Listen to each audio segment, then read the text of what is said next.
Let me share a story about how we create our perceptions, which in turn shape our personal realities.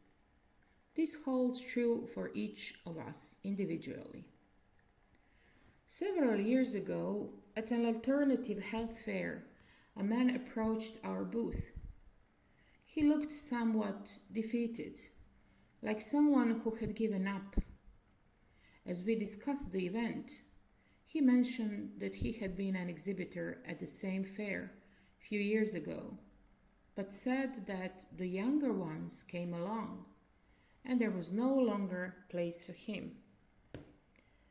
This struck me as odd, so I asked him to explain, pointing out that both young and older exhibitors were present at the fair right then. However, he continued on the same note, sharing that he used to exhibit with two friends, and everything was fine. They got along so well until the younger participants came along and ruined everything. Whatever I asked, his response was always the same, as if he were in a trance, deeply stuck in a belief that clearly wasn't based in reality. He seemed so defeated, so down. At one point, it became clear that I was older than him. Yet he continued to cling to his long-standing belief, which has rendered him unable to do anything but feel sorry for himself. As a therapist, I knew there had to be a deeper cause for such a distorted perspective. My intuition led me to his childhood, so I asked, "Do you have a younger brother?" "Yes," he said, slightly surprised. At that moment, everything clicked. I told him, "Those younger ones represent your brother who came along and disrupted your relationship with your parents. Your two friends symbolize your parents who you once got along with, but who shifted their attention to your brother, and then everything fell apart." He smiled like a child caught red-handed. His subconscious mind knew I was right, though consciously it was too much for him to fully accept. Having a younger sibling is one of the most significant changes in a child's life, and it can lead to lasting beliefs that shape one's perceptions for a lifetime.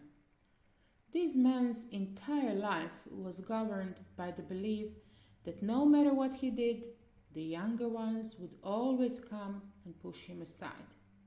And like many people, he was completely unaware of it. We all function in similar ways. Childhood events shape our present lives, and we may not even realize it because these influences become ingrained. They form the basis of our personal realities, making anything else seem unreachable. Our realities are the sum of all we have experienced. When someone displays a specific behavior, strange, inexplicable, there is always reason. The behavior, no matter how frustrating or irrational, is just a symptom. In this man's case, his symptom was the belief that the younger ones would always ruin what he had or was doing. It defied logic, especially since I was older than him at that moment, but he clung to his personal truth. So what do you think? If the world around us is just a reflection of our personal perception, and that perception is shaped by our memories and imprints, wouldn't you want to remove the filter of your wounds, traumas, and behavioral patterns? These filters distort the reality around you, preventing you from living the life you deserve, the life that is meant for you.